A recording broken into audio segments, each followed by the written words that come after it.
Cerita novel romantis. Takdir dalam pernikahan. Bab 78. Mengambil kesempatan. Kapal besar milik Angkatan Laut Istanbul itu sudah berlabuh dengan kibaran bendera di atas anjungan tiang kapal itu berkibar menghempas bersama dengan tiupan angin laut. Mobil ambulans sudah turun dari kapal itu untuk membawa seorang agen rahasia yang dijaga ketat oleh pihak keamanan otoritas setempat yang terlatih. Walaupun mereka tidak tahu identitas Bunga sebenarnya, hanya saja mereka diminta untuk mengawal Bunga dengan mobil dan motor mereka selama perjalanan menuju rumah sakit internasional terbaik di kota itu. Bunga memang belum melewati masa kritisnya, namun doa dari suami dan kedua orang tuanya terus-menerus mengalir untuk kesembuhan Bunga. Sementara Bunga ditangani di tim medis saat memasuki tubuh jenjang nan indah itu ke dalam tabung MMR untuk mengetahui bagian tubuh mana yang mengalami pendarahan dalam dan memastikan lagi organ vitalnya agar bisa ditangani lebih cepat. Ghazali mengajak Dafa dan Segaf untuk menunaikan ibadah sholat subuh berjamaah di masjid karena sebentar lagi akan memasuki waktu subuh.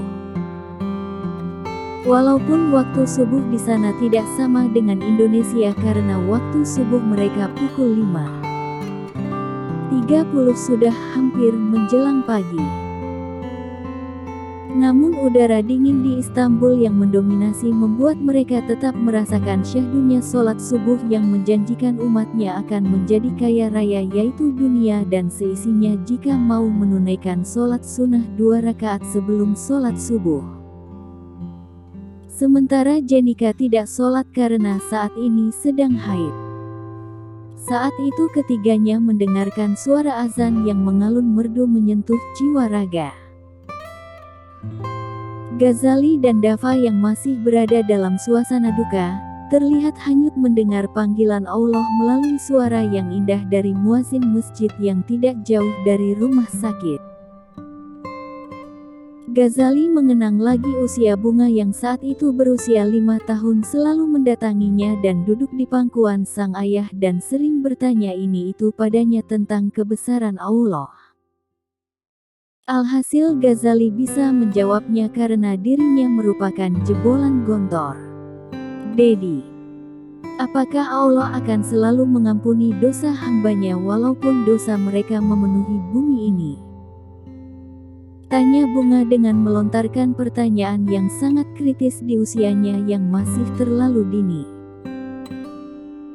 Allah selalu mengampuni dosa hambanya sebanyak apapun dosa yang dilakukannya sebelum nyawanya belum mencapai kerongkongannya, sahut Ghazali sambil mendekap putrinya. Walaupun orang itu sudah melakukan dosa yang sangat besar. Tanya Bunga lagi. Allah tidak melihat jenis dosa seseorang sayang, tapi yang Allah lihat kesungguhannya meminta ampun kepada Allah dengan sungguh-sungguh dan berjanji tidak akan mengulanginya lagi, imbuh Ghazali. Bagaimana kalau dia mengulanginya lagi dan bertobat lagi? Apakah Allah masih mau mengampuninya? Tanya Bunga lagi. Allah tidak akan pernah bosan menerima tobat hambanya yang selalu bermain-main dengan tobatnya asalkan masih mau bertobat. Allah akan mengampuninya tanpa syarat karena rahmat Allah meliputi langit dan bumi. Makanya jangan pernah putus asa dengan rahmat Allah jika melakukan dosa besar berulang kali, tapi jangan juga meremehkan dengan dosa karena takutnya Allah tidak akan mengampuni kita karena saat kita melakukannya lagi tahu-tahu Allah sudah mencabut nyawanya dan dia tidak sempat bertobat lagi. Bukankah itu sangat mengerikan? Ucap Ghazali. Semoga kita dijauhkan dari segala jenis dosa kecil maupun berat agar kita dimasukkan Allah di surganya. Dedi, apakah seorang anak perempuan itu sebelum menikah dosanya ditanggung ayahnya? Tanya Bunga. Iya sayang. Seorang ayah menanggung dosa anak perempuannya kecuali dia sudah menikah, jawab Ghazali. Insya Allah, Bunga tidak akan membebani Dedi dengan dosaku. Karena Bunga mencintai Dedi seluas langit dan bumi. Ya Allah, ampuni dosa-dosa Dadiku sebelum Engkau memanggilnya suatu saat nanti. Tapi jangan cepat-cepat ya, karena Bunga tidak sanggup lihat Dedi pergi dari Bunga. Biar Bunga yang mati lebih dulu supaya tidak begitu sedih saat Engkau menjemput Dadiku. Amin. Doa tulus Bunga terekam jelas di benak Ghazali. Nak, saat itu Dedi tidak mau mengamini doamu yang terakhir. Karena Dedi ingin kamu yang akan menangisi kematian Dedi, bukan Dedi yang menangisi kematianmu, desis Ghazali saat ini. Sementara Dava menangisi kisah cintanya dengan Bunga yang selalu mendapatkan ujian dari Allah, dan sekarang ia mendapatkan hadiah terbesar dari Allah namun harus menunggu kesembuhan istrinya. Hingga azan berakhir, Dava memanjatkan doa dengan sungguh-sungguh di antara azan dan iqamah yang merupakan waktu mustajabnya doa. Lalu ia bangun berdiri menunaikan sholat sunnah dan dilanjutkan sholat subuh berjamaah. 3 hari berada di ruang ICU, akhirnya Bunga bergumam kecil memanggil nama suaminya. Dava, Dava, Dava. Lirih Bunga didengar oleh suster yang langsung memberitahukan dokter. Dokter, pasien Bunga sudah siuman, ucap suster. Dokter menemui Bunga dan memeriksa keadaan Bunga yang masih bergumam nama Dava. Ia keluar menemui keluarga Bunga. Siapa di antara keluarga Bunga yang bernama Dava? Tanya Dokter Zainab di ruang tunggu keluarga pasien. Dava beranjak dari duduknya. Saya dokter, ucap Dava menghampiri dokter. Anda siapnya pasien? Tanya Dokter Zainab yang mengikuti aturan rumah sakit itu. Jika bukan muhrim tidak diperkenankan untuk berhalwat atau berduaan saja di kamar inap atau ICU sesuai ajaran Islam. Suaminya dokter, ujar Dava.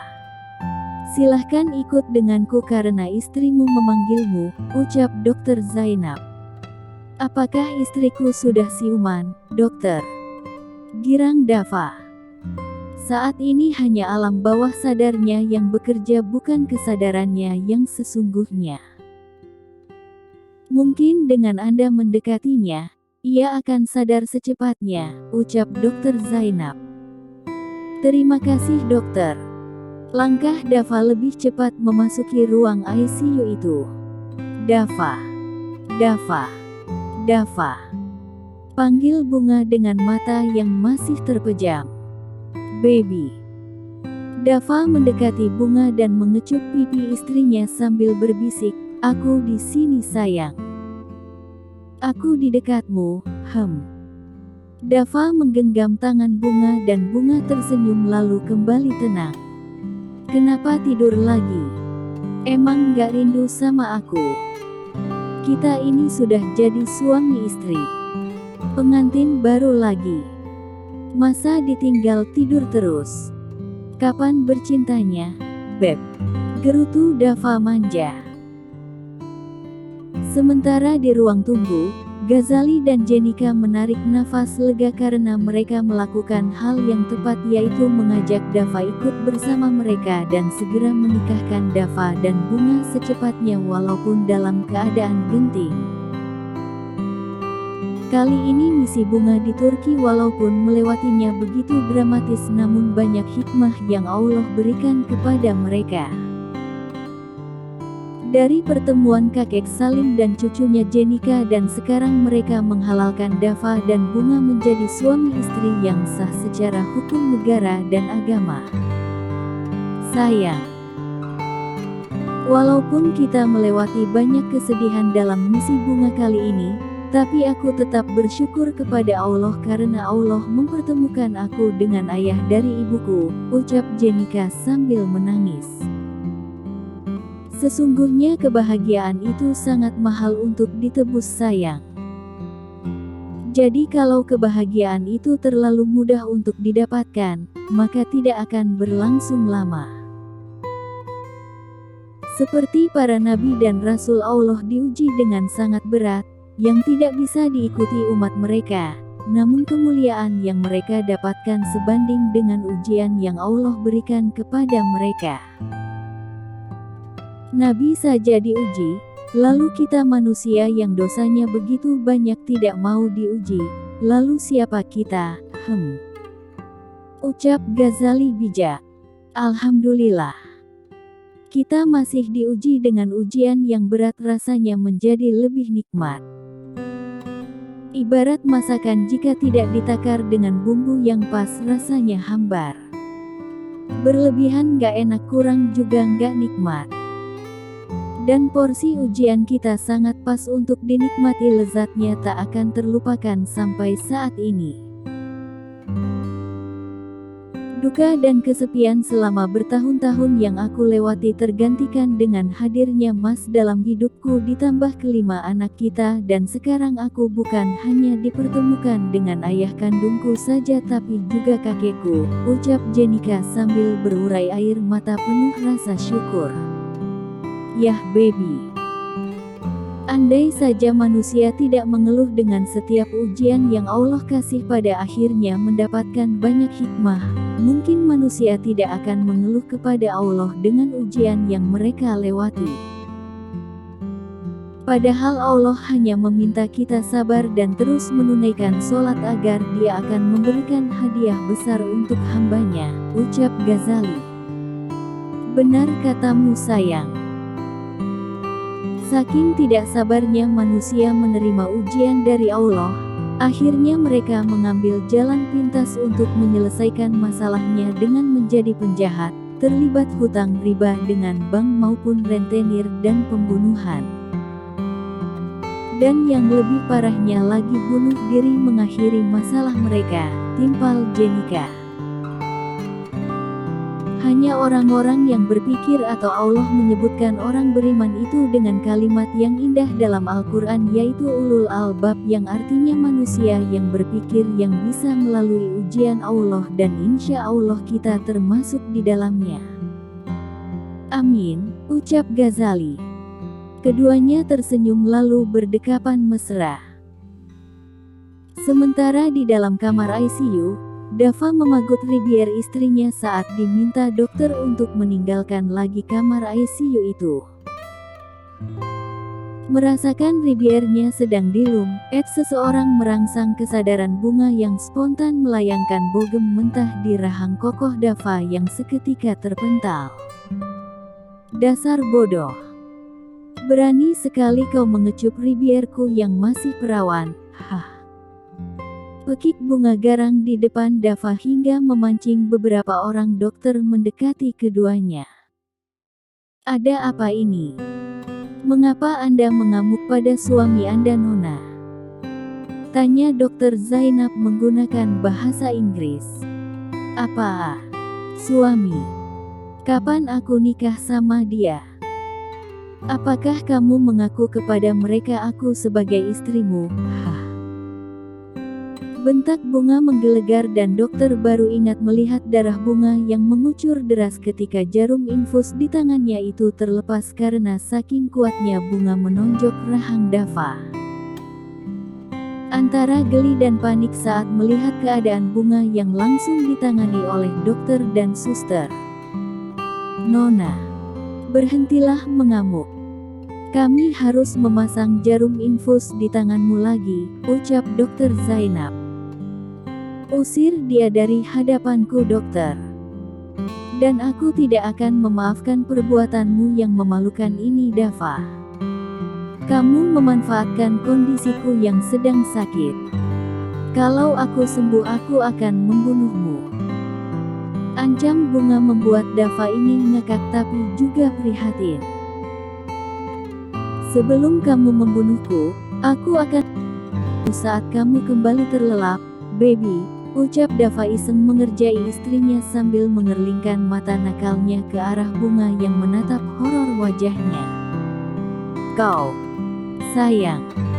Aku makin terangsang saat melihat kamu marah seperti itu. Kamu makin menggemaskan baby, goda Dava makin membuat Bunga muak. Keluar, atau aku akan mengejarmu. Bentak Bunga. Kejar daku kau kutangkap. Aku akan pastikan kamu dalam kekuasaanku di ranjang nanti, rayu Dava sambil memonyongkan bibirnya. Muaach. Ci. Dasar. Aku tidak menyangka bisa-bisanya dia ehem-ehem padaku saat aku tidak berdaya. Tunggu saja pembalasanku nanti, gerutu Bunga menahan geram lalu memegang bibirnya yang terasa bengkak.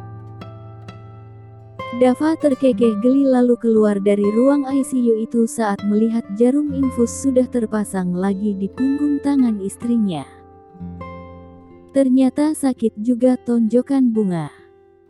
Beginilah nasib menjadi suami seorang agen rahasia. Ternyata sangat buas bro. Apakah dia sama buasnya ketika berada di ranjangku? Aku akan membalasmu, sayang. Aku akan membuatmu tidak berdaya di arena nanti. Seringai puas terlihat jelas di wajah Dava dengan imajinasi liarnya saat ini. Lanjut ke bab 79.